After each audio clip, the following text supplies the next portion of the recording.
kami persilakan Ustazah Munawar untuk membacakan Instagram kami. Boleh dibuka Instagram kami @namaindonesiaku_tv1 di kolom komentar atas nama DKNY23_. Silakan Ustazah. Assalamualaikum warahmatullahi wabarakatuh. Ini dari DKNY23 ya. Tujuh dikatai jana senam. DKNY itu siapa yang namanya nih?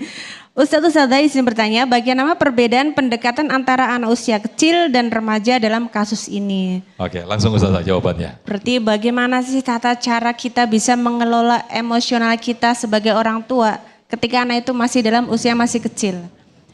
Saya punya anak, namanya itu Abdullah Fahreza. Waktu itu naik tangga tinggi. Lalu kata mbahnya gini, Reza, awas jatuh. Kata anak saya gimana? Karena kebiasaan kalau saya ngomong, Reza hati-hati gitu kan. Karena pelajaran di rumahnya gitu, saya dan orang tua gitu. Tapi ketika ada orang yang, awas jatuh. Punten ya, ngomongnya jangan gitu dong, nanti aku jatuh beneran. Gitu. Rezanya gitu. Bilangnya terus gimana dong? Bilangnya, Reza hati-hati ya. Nah, jadi kita ketika anak kita masih kecil, tentu teladan itu adalah yang utama.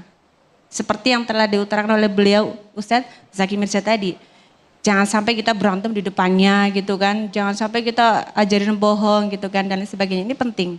Jadi ketika masih kecil kita tekankan teladan kita dengan haliah kita.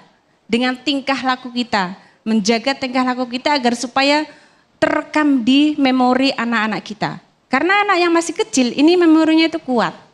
Jadi jangan sampai kita itu kalau bahasanya nyong, wong proketo kayak kie. Aja jarkoni, ngajari tapi ngelakoni.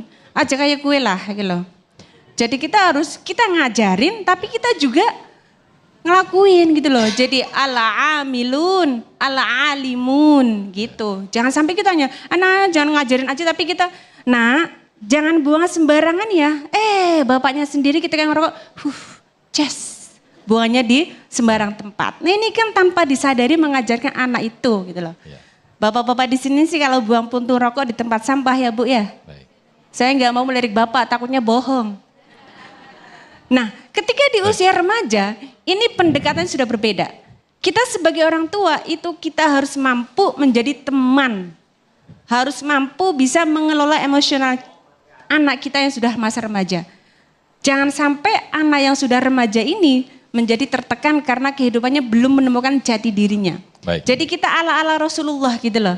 Ala-ala Rasulullah. Jadi ketika misalkan anak kita marah sedang berdiri, kita ajak duduk. Ketika sedang duduk kita ajak berbaring gitu. Baik. Jadi pendekatannya ketika masih kecil kita harus selalu teladan ya, sampai besar juga teladan. Tapi pas ketika sudah remaja kita tekankan kita menjadi suhbah, menjadi teman yang dekat. Baik, terima kasih Ustazah Fadilah Munawar atas jawabannya dan juga tadi apa yang disampaikan oleh guru kita tadi sekaligus